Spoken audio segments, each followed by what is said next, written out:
السلام علیکم، کیا حال چال؟ آپ سب کو امید کرتی ہوں آپ سب ٹھیک ہوں گے. اللہ تعالیٰ آپ کو خوش رکھے، آباد رکھے. بس کل سے بلکہ کیا کافی دنوں سے طبیعت خراب ہے. ابھی بھی آج ہمارے گھر کا حال دیکھیں، اور ماشاء اللہ سے رات کو مہمان آئے تھے تو وہ کافی لیٹ رکے ہیں. تو اس کے بعد وہ صبح 5 بجے گئے ہیں. پھر ہم صبح سوئے ہیں تو لیٹ ہی ہم اٹھے ہیں. تو ابھی ہم صفائی کرنے لگے تھے. ابھی ہاں بیچاری اٹھی ہے. کل سے وہ خود ہی زیادہ تر سامان اٹھا رہی ہے. تو میں نے ابھی بھی، وہ مجھے کہہ رہی تھی آپ لیٹ جائیں، میں خود اٹھا لیتی ہوں. دیکھنے میں انسان سارا طبیعت ٹھیک ہو جاتی ہے. جب رات کو ساری رات ماشاء اللہ سے ٹھیک تھی، مہمان آئے، خود ہی میں اٹھی، میں نے سب کچھ چائے وغیرہ سارا کچھ، تو ایک دم سے پھر طبیعت خراب ہو جاتی ہے. بس دعا کرے اللہ تعالیٰ مجھے صحت دے، تندرستی دے. اور یہی بتانا تھا کہ ابھی میں سوئی ہوں. ایک تو طبیعت خراب تھی، اوپر سے ذہن بھی خراب ہو گیا. میں لیٹی تھی تو ایک دم سے مجھے خواب میں رجب نظر آیا. وہ اس جگہ پہ، یہاں پہ اس کا تکیہ رکھا ہوا ہے، وہ اس طرف ٹانگے کر کے لیٹا ہوا ہے. اور باہر سے ہمارا کوئی آیا ہے، پتہ نہیں کون ہے. تو انہوں نے مجھے، جیسے وہ کہتے ہیں نا انسان سوچتا ہے ویسے خواب بھی آ جاتے ہیں. تو میں ان کے پاس بیٹھی ہوں، وہ باہر صوفے پہ. تو ایک دم سے انہوں نے مجھے کہا خیریت ہے، اتنا یہ گند کیوں پڑا ہوا؟ تو میں ان کو ہنس رہی ہوں کہ مہمان آئے تھے، بلکہ یہاں تک کہ یہ مالٹے کے چھلکے بھی جو ہے نا وہ میری جیب میں ہے. تو وہ ہنسنے لگ گئے. اور پھر میں ان کو کہہ رہی ہوں کہ کچھ نہ، بچے کی طبیعت ٹھیک نہیں تھی، اس وجہ سے پھر مجھ سے صفائی نہیں ہوئی. تو وہ پوچھنے لگ گئے کون سا بچہ؟ تو میں نے باہر سے اندر اشارہ کیا کہ وہ میرا بیٹا لیٹا ہوا. تو رجب بالکل سیدھا ٹی وی کی طرف منہ کر کے لیٹا ہوا، اور پوئم لگی ہوئی، اور رجب ماشاء اللہ سے دیکھ رہا ہے. کٹھا کر کے اٹھانا، ایسے اٹھا کے لے جا، مونگ پھلی کے چھلکے ہیں اس میں. تو بس ابھی میں اتنا ہی میں نے دیکھا ہے تو بس میری آنکھ کھل گئی. بس تو ایک دم سے اس کی دوبارہ سے پھر یاد آنے لگ گئی. اور کچھ بہت دنوں سے ابیحہ اور زین میرے پیچھے پڑے ہوئے تھے کہ ہمیں ان کی قبر پہ لے کے چلیں، ہمیں ان کی قبر پہ لے کے چلیں.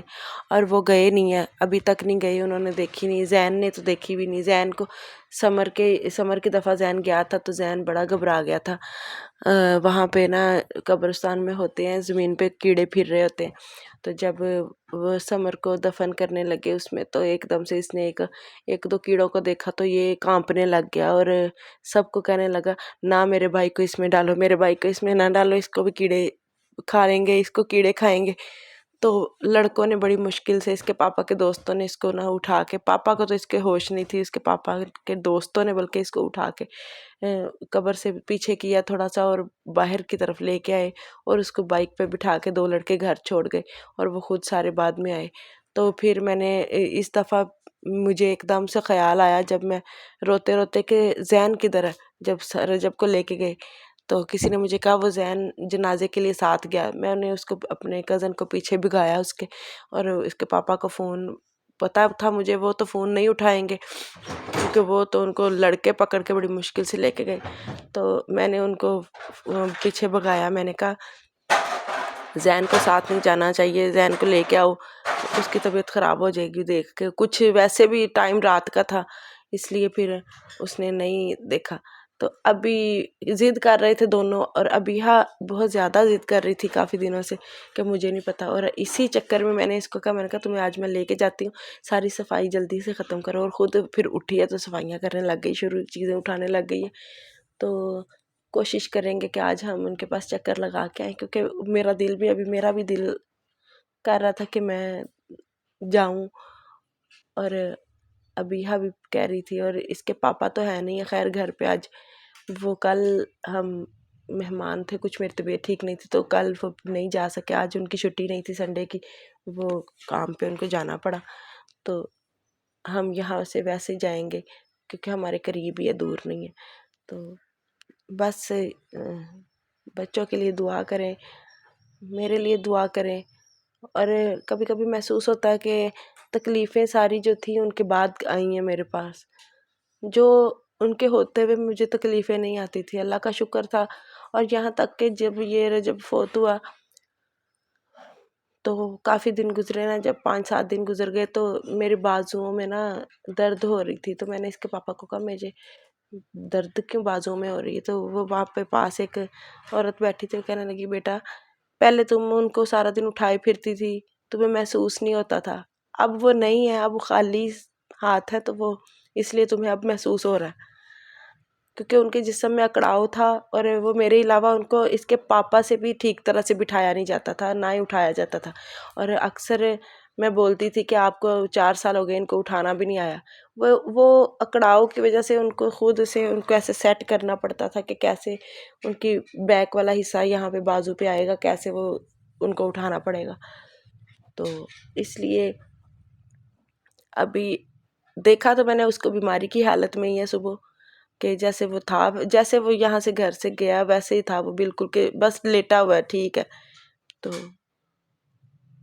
اس نے ایک دم سے جب وہ عورت نے پوچھا تو اس نے ایک دم سے آنکھیں ایسے کھولی اپنی، ماشاءاللہ سے موٹی موٹی اس کی آنکھ مجھے نظر آئی، تو ساتھ ہی اس نے پھر آنکھیں بند کر لیں اور ٹی وی کی طرف دیکھنے لگ گیا پھر آنکھیں کھول کے۔ تو اب صبح سے برداشت نہیں آ رہا تھا، دوبارہ سے پھر ویسے ہی سارا کچھ یاد آ رہا تھا، تو اسی لیے پھر میں نے بھی سوچا کہ میں چکر لگاؤں۔ تو وہاں پہ رکیں گے تو ہم تھوڑی دیر، خیر 5-10 منٹ، کیونکہ پہلے تو میں نے اس دن منع کر دیا تھا کہ میرا دل ہی نہیں کرتا اب میں جاؤں۔ ابھی بھی ذہن مجھے کہہ رہا تھا اگر آپ کی طبیعت ٹھیک ہے تو چلتے ہیں، ورنہ رہنے دیں، ابھی یہاں ضد کر رہی تھی۔ تو آج میں جاؤں گی، کوشش کریں گے کہ آج ہم ہو کے آئیں، کیونکہ رہتا بندہ رہ جاتا ہے، پھر 8 دن کے بعد چھٹی آتی ہے، اس لیے پھر بچوں کو 8 دن تک ویسے بھی ٹھنڈ اور ہو جاتی ہے، تو اس لیے اللہ حافظ۔ دعاؤں میں بس یاد کریں، یاد رکھیں، یاد کریں نہیں یاد رکھیں۔ اور پتہ نہیں کیوں جب میں ان کی بات کرتی ہوں میں اس میں کھوب جاتی ہوں، میں اس میں مگن ہو جاتی ہوں، دل کرتا باتیں کرتی جاؤں کرتی جاؤں کرتی جاؤں، سمجھ ہی نہیں آتی، اور باتیں ان کی اتنی ہیں کہ کوئی سن کے اکتا آ جائے گا، لیکن میں بتاتے بتاتے نہیں ان کی باتیں ختم ہوں گی۔ تو ابھی میں نے ان کو آپ کی اس زندگی کے بارے میں نہیں بتایا جس دن رجب کی ڈیتھ ہوئی تفصیلاً، جس دن سمر کی ڈیتھ ہوئی، کہ ٹوٹل ہمارے ساتھ رجب کے ٹائم پہ، سمر کا تو پتہ ہی نہیں چلا کہ ہماری آنکھوں کے سامنے کیا ہوا۔ بتانا چاہ رہی تھی میں، آج میں آپ کو بتاؤں گی، سب دل کرتا ہے بتانے کو، بس یہ سوچ کے چپ ہو جاتی ہوں کہ سب کہیں گے یہ اپنا ہی رونا ڈال کے بیٹھ جاتی ہیں، یہ اپنا ہی رونا ڈال کے بیٹھ جاتی ہیں۔ اللہ تعالیٰ آپ کو سب کو خوش رکھے، آباد رکھے، اللہ تعالیٰ سب کو اپنے اپنے گھر نصیب کرے، اولاد نصیب کرے، جن کے پاس اولاد نہیں ہے اللہ تعالیٰ ان کو نیک زندگی والی، صحت تندرستی والی اولاد عطا فرمائے۔ اولاد بہت بڑی نعمت ہے، اور اس کے بنا گھر خالی ہے۔ جب یہ گھر پہ دونوں ہوتے ہیں تو مجھے سکون ہوتا ہے، اور جب یہ نہیں ہوتے تو میں پاگلوں کی طرح بیٹھی رہتی ہوں، کبھی ادھر صفائی بھی کیا، میں کتنی کی صفائی کری جاؤں سارا دن، صفائی کے ساتھ انسان سارا دن مصروف نہیں رہ سکتا، صفائی کیا نیت سے کی ہو تو 10 منٹ لگتے ہیں، ابھی میں نے جب خود اٹھنا تو 10 منٹ میں ماشاءاللہ سے سارا صاف ہو جائے گا۔ تو سارا دن یہ دکھ بھولتے نہیں ہیں، نہ ہی یہ بھولنے والے ہیں، صفائیوں سے دکھ کبھی نہیں بھولتے۔ بس آپ سب کی دعاؤں کی ضرورت ہے، اللہ تعالیٰ آپ کو خوش رکھے۔ اللہ حافظ۔